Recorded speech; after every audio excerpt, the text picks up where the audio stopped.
रामकृष्ण हरी. गुरु साक्षात परब्रह्म कृष्णं वंदे जगद्गुरुं. राधे राधे. आता आपला आठ श्लोक झाले तिसऱ्या अध्यायातले. आता 9वा श्लोक.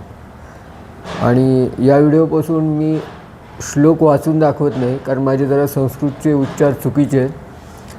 तर त्या श्लोक वाचण्याच्या ऐवजी डायरेक्ट त्याचा जो गीता प्रेसच्या पुस्तकामध्ये मराठीमध्ये जो अनुवाद आहे तर तोच वाचेन आणि त्याच्यावर मग काय त्याचं चिंतन असेल ते सांगेन पुढं. आणि आता श्लोक जरी वाचला नाही मी पूर्ण, तरी आधीमध्ये एखादा शब्द संस्कृतचा येईल तर तेवढ्यापुरतं घेईन, पण पूर्ण श्लोक वाचणं हे टाळेन. आणि त्याच्याऐवजी त्याचा अर्थच पाहू आपण डायरेक्ट. 9व्या श्लोकाचा अर्थ असा आहे: यज्ञानिमित्त केलेल्या जाणाऱ्या कर्माशिवाय दुसऱ्या कर्मात गुंतलेला हा मनुष्य समुदाय कर्मांनी बांधला जातो. म्हणून हे अर्जुना, तू आसक्ती सोडून यज्ञासाठी उत्तम प्रकारे कर्तव्य कर्म कर.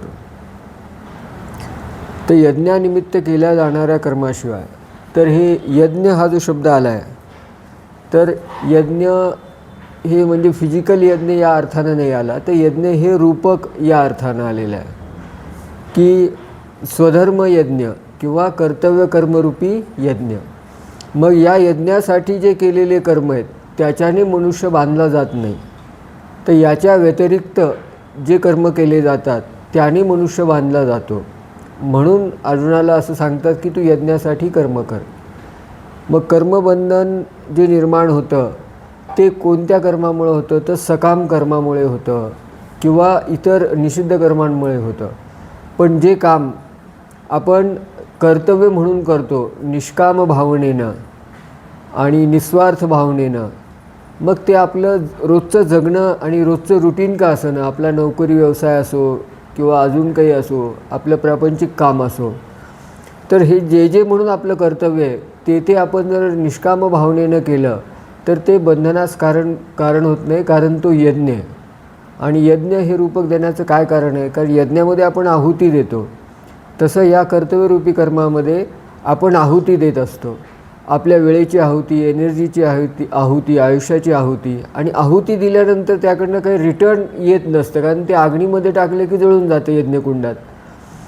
तसं हे कर्तव्यरूपी कर्मामध्ये आपण जे देतो, इदम न मम स्वाहा म्हणून देतो, तर ते त्यामध्ये नष्ट होऊन जातं आणि हे आपल्याला जाणीव असते की ह्याच्यातनं रिटर्न काही येणार नाही. म्हणून आहुती आणि यज्ञाचं रूपक वापरलेलं. आणि यज्ञ आहे हा स्वधर्मरूपी, म्हणून आपण त्याच्याकडनं निष्काम असतो की त्याच्यापासून काही कामना करत नाही. हे माझं कर्तव्य म्हणून मी करणार आणि तेवढंच माणसाच्या हातात असतं आणि तेवढंच करावं, हा कर्मयोग सांगतो. आणि इतर जे कर्म आहेत ते बंधनात अडकवतात. ह्याचा अर्थ काय? इथं म्हणजे कर्तव्य कर्म सोडून इतर जे उद्योग करतो आपण, आगाऊ उद्योग, तर ते आपल्याला काय म्हणतात सुखदुःखरूपी फळ देतात आणि ते भोगण्यासाठी जन्म घ्यावा लागतो आणि मनुष्य दुःखाच्या दुष्टचक्रामध्ये अडकत जातो. आता त्यानंतर 10वा श्लोक.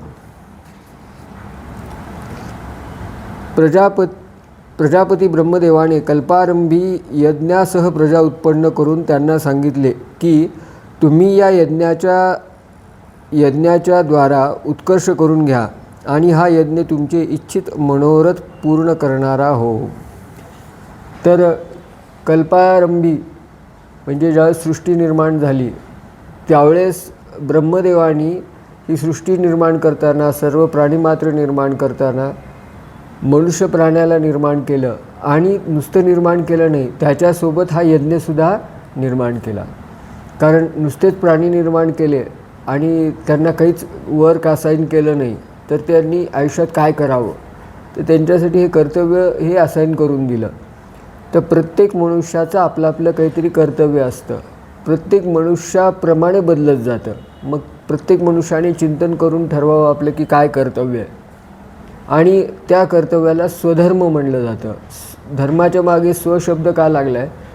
तर धर्म म्हणजे कर्तव्य, नैतिक कर्तव्य, आणि स्व म्हणजे स्वतःचा, म्हणजे प्रत्येकाचा पर्सनल हा असा कर्तव्य असतं. दोन व्यक्तीच्या कर्तव्याच्या यादीमध्ये वेगवेगळ्या गोष्टी असू शकतात, म्हणून प्रत्येक व्यक्तिपरत्वे कर्तव्य बदलत जातं किंवा भूमिका काय आहे आपली त्याच्याप्रमाणे कर्तव्य बदलत जातं. मग तसं ब्रह्मदेवाने म्हणजे प्रजापती ब्रह्मदेवाने ज्यावेळेस पहिल्यांदा सृष्टी निर्माण केली त्यावेळेस मनुष्य प्राण्यासोबत हे कर्तव्यरूपी यज्ञ निर्माण केला आणि त्यांना सांगितलं की ह्या कर्तव्यरूपी यज्ञाचं यजन करा. आणि हे कर्तव्यरूपी यज्ञ केल्यानेच तुमच्या सर्व मनोरथ कामना पूर्ण होतील. या व्यतिरिक्त दुसरं काही तुम्हाला करण्याची गरज नाही. म्हणजे फार उपास तापास कडक व्रते नियम असं ज्ञानेश्वरीत आलेलं आहे की हे बाकी काही करू नका. तुमची सगळी उपासना असो काही असो, हे कर्तव्यरूपी कर्म हेच तुमची खरी उपासना आहे आणि सेवा आहे. तुम्ही दुरी तीर्थासी न जावे, व्रते नियमून करावे, शरीरातेन पिडावे. म्हणजे उगं उपास तापास करायला लागले आणि शरीराला पिडायला लागले तर हा काही प्रकार करू नका. या कर्तव्यरूपी कर्मरूपी यज्ञ करा आणि याच्यातूनच तुमच्या सगळ्या इच्छा पूर्ण होतील आणि कल्याणकारी राहील. हे तुमचा उत्कर्ष करेल, उद्धार करेल. इथपर्यंत त्यांनी सांगून टाकलं. इतकं महत्त्वाचं आहे हे कर्तव्य करणं, कर्तव्यरूपी कर्म करणं. याच्यामध्ये फार मोठी साधना होऊन जाते. आता खरं पाहिलं तर आपण व्यवहारात बघतो सगळेच लोक तर प्रपंच करतात ना. प्रत्येक मनुष्य कमवण्यासाठी काहीतरी धडपड करतो. प्रत्येक गृहिणी आपलं घर सांभाळते, लेकरं बाळाला वाढवते किंवा अजून काही गोष्टी करते, घरकाम करते. हे सगळे कर्तव्य आहेत. मग हे तर सगळेच जण करताना दिसतात आपल्याला. मग ह्यांचा उद्धार का नाही होत आहे? तर ह्याचं एक कारण आहे, हे कर्तव्य करतात पण हे कर्तव्य करताना त्यांच्या मनामध्ये कामना आहे. म्हणून हे कर्तव्य जरी असले तरी तो कर्तव्यरूपी यज्ञ होत नाही. मग ज्यावेळेस आपण आपल्या लेकराला वाढवतो आहे आणि घरकाम करतो आहे त्यामध्ये जर अपेक्षा काढून टाकल्या तर मग त्या खऱ्या अर्थानं कर्तव्य केल्यासारखं होईल आणि तो कल्याणास कारणीभूत होईल. म्हणजे आपण जे काम करतो आहे तेच काम करायचं आहे प्रापंचिक आणि सगळे राहतात तसंच राहायचं आहे. फक्त त्याच्यातलं जे कामना आहे आणि स्वसुखाची बुद्धी आहे किंवा अपेक्षा आहेत त्या अपेक्षा फक्त काढून टाकायच्या. आपल्या लेकराला जसं इतर प्रापंचिक माणसं वाढवतात, मोठं करतात, आपणही तसंच मोठं करायचं. पण त्याच्याकडनं जी अपेक्षा असते ती शून्य करून टाकायची की मग ते कर्तव्यरूपी यज्ञ होतो आणि ते उद्धारास कारण होतो, कल्याणास कारण होतो. आपल्या पण आणि ज्याच्यासाठी केलं आहे त्याच्यासाठी पण.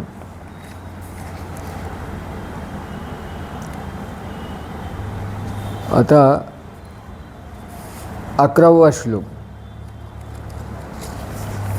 तुम्ही या यज्ञाने देवतांची पुष्टी करा आणि त्या देवतांनी तुम्हाला पुष्ट करावे. अशा प्रकारे निस्वार्थपणे एकमेकांची उन्नती करीत तुम्ही परमकल्याणाला प्राप्त व्हाल. आता या 11व्या श्लोकामध्ये काय सांगतात की असा कर्तव्यरूपी यज्ञ केल्याने तुम्ही देवतांची पुष्टी करताल, म्हणजे देवतांना संतुष्ट करताल. आता या देवता म्हणजे कोणत्या? तर ह्याचा साधा असा अर्थ आहे की देवता म्हणजे आपण देव म्हणलं की डायरेक्ट श्रीकृष्ण राम हे आपल्या डोळ्यासमोर येतात, पण हे देव नाही आहेत, हे भगवंत आहेत. म्हणजे देवापेक्षाही वरची ह्यांची काय म्हणतात ती पातळी स्तर आहे. देव म्हणजे अशा छोट्या देवता, छोट्या ह्या मुद्दामून या अर्थानं म्हणतो की रामकृष्णांची ही लेवल आहे आणि या देवता म्हणजे या आहेत.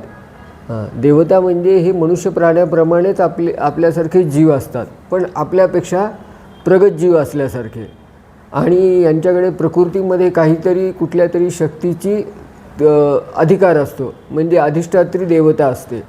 मग आपण इंद्र, वरुण, अग्नी, सोम, आदित्य हे जे पाहतो ते या सगळ्या देवता आहेत. तर या प्रकृतीमध्ये प्रत्येक देवता ही हेड ऑफ द डिपार्टमेंट असल्यासारखं प्रत्येक नैसर्गिक शक्तीची एक अधिष्ठात्री देवता आहे.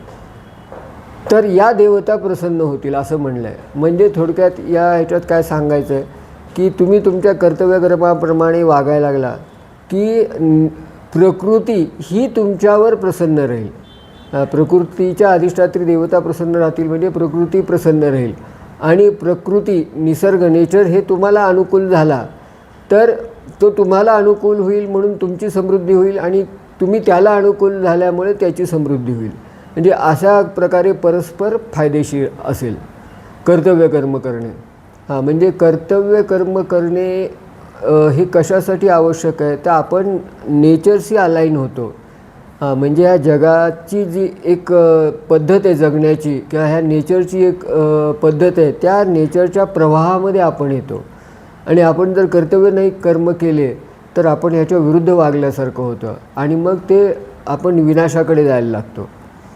हा एक अर्थ आहे देवतांचा. देवता प्रसन्न होतील आणि तुमची समृद्धी करतील ह्याचा अर्थ. दुसरं देवता या शब्दाचा असा अर्थ आहे की समाजामध्ये जे वडीलधारी लोक आहेत किंवा सुज्ञ लोक आहेत किंवा विद्वान लोक आहेत किंवा सज्जन शक्ती आहे, संत मंडळी आहेत, गुरुजन आहेत, आईवडील आहेत वगैरे, हे जे लोक आहेत यांना पण देवता या अर्थानं संबोधलं आहे की तुम्ही कर्तव्य कर्म केल्यामुळे हे जी सज्जन शक्ती आहे समाजातली ती प्रसन्न होईल, संतुष्ट होईल आणि ते संतुष्ट आणि समृद्ध झाल्यामुळे ते तुमच्यावर प्रसन्न होतील आणि ते तुम्हाला संतुष्ट आणि समृद्ध करतील. म्हणजे मी ज्यावेळेस माझं कर्तव्य करतो त्यावेळेस समोरच्याला त्याचा हक्क मिळतो, अधिकार मिळतो. तर हे लक्षात ठेवलं पाहिजे. आणि समोरचा ज्यावेळेस कर्तव्य करतो त्यावेळेस मला माझा अधिकार मिळतो. मग आजकाल आपल्याला सगळ्यांना अधिकाराची भाषा माहिती आहे पण कर्तव्य हा शब्द कळत नाही. मग समाजाला आपण काही देणं लागतो, मग ते देणं म्हणजेच आपलं कर्तव्य असतं. मग अशा प्रकारे समाजातील सज्जन शक्ती ही संतुष्ट होईल, ती देवता आहे. भूदेव आहेत ते, म्हणजे माणसातली देव असल्यासारखे, आणि ते आपल्याला संतुष्ट करतील, आपण त्यांना संतुष्ट करू, परस्पर प्रीती जमेल आणि दोघंही एकमेकाचा उत्कर्ष करून घेतील. बरं, हे सांगण्याचा अर्थ काय अजून एक की तुम्ही सगळ्यांना नाही खुश करू शकणार. One can not please everybody. मग तुम्ही सगळ्यांना खुश करू शकत नाही. एक मनुष्य सगळ्यांना खुश करू शकत नाही, कारण असेही काही घटक असतात की त्यांच्या अपेक्षाच विचित्र असतात, कारण त्यांची वृत्तीच बरोबर नाही आहे. मग हे कर्तव्य कर्म वगैरे हे कोणासाठी चाललं आहे, चांगलं वागणं, नैतिकता वगैरे, तर हे जे समाजामध्ये सज्जन लोक आहेत, घरामध्ये सज्जन लोक आहेत, जे सज्जन लोकांसाठी चाललं आहे, सज्जन संत मंडळींसाठी चाललं आहे, गुरुजनांना संतुष्ट करण्यासाठी चाललं आहे. प्रत्येकाची अपेक्षा पूर्ण करू असं होत नसतं. मग समाजातला जो चांगला वर्ग आहे, सात्विक लोक आहेत, त्यांची अपेक्षा पूर्ण करणारं जे कार्य असतं त्याला कर्तव्य म्हणतात. नाही तर लोक कोणाकडनंही काही अपेक्षा करतात आणि फार विचित्र वागणूक असणारे जगात लोक आहेत, तर त्यांना गृहीत धरलेलं नाही आहे, असा अर्थ आहे या श्लोकाचा.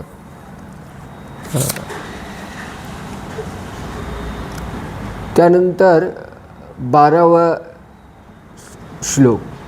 यज्ञाने पुष्ट झालेल्या देवता तुम्हाला न मागताही इच्छित भोग खात्रीने देत राहतील. अशा रीतीने त्या देवतांनी दिलेले भोग त्यांना अर्पण न करता जो पुरुष स्वतःच खातो तो चोरच आहे. तर ज्यावेळेस आपण कर्तव्य कर्म करायला लागतो तर आपोआपच सगळ्या समृद्धी आपल्याकडे यायला लागतात, सगळे सुख आपल्याकडे यायला लागतात आणि सुखोपयोगी जे वस्तू आहेत, ज्या इच्छा आहेत आपल्या, त्या सगळ्या आपल्याकडे यायला लागतात आणि आपण समृद्ध होतो.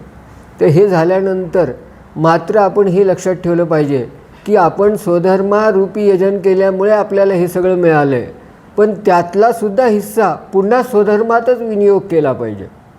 स्वधर्मे जे जे अर्जे ते स्वधर्मेची विनियोगी जे, हे पण पुढची गोष्ट आहे. म्हणजे मला जे मिळालं ते मी सगळं खाऊन संपवलं, तर ती चोरी होईल. म्हणून आपण आपलं कर्तव्य निष्काम पद्धतीने करत असताना, अपेक्षारहित करत असताना, जो पैसा मिळेल, जी संपत्ती मिळेल, ज्या गोष्टी मिळतील त्या गोष्टीसुद्धा पुन्हा समाजाच्याच उपयोगाला आणून फक्त आपल्या कामापुरतं घेणे आणि त्याच्यामध्ये आपलं पोट भरणे, ही खरी पद्धत आहे. मग स्वधर्माने कमवायचं आणि ते स्वधर्मामध्येच विनियोग करायचा आणि फार थोडासा भाग तो आपल्यासाठी ठेवायचा. आणि जर असं नाही केलं, आपण स्वधर्माने कमवलं, मी स्वधर्माने कमवलं हे माझंच आहे असं म्हणून आपण स्वतःकडेच ठेवलं, तर ही चक्क चोरी आहे. तर या ठिकाणी आपण थांबू. हा कितवा श्लोक झाला आहे? 12वा श्लोक झाला आहे. कृष्णार्पणमस्तु.